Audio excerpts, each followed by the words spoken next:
Donald Trump সাংবাদিকদের সামনে এসছেন, সাংবাদিকদের সামনে যে সেই বিজয়ের কথা বলছেন যে ক্ষমতা হস্তান্তর হওয়ার আগ পর্যন্ত ভেনেজুয়েলা চালাবে যুক্তরাষ্ট্র।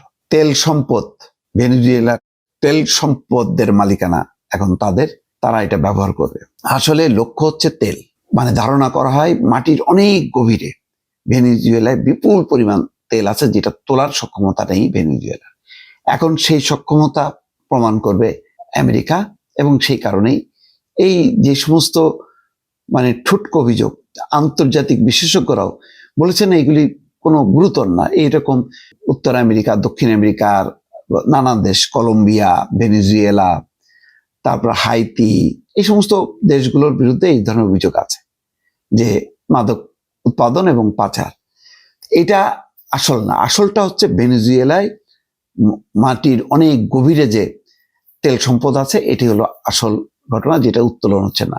এখন পর্যন্ত তারা ডেইলি 9 লাখ ব্যারেল উৎপাদন করে, যার ক্রেতা হচ্ছে চীন।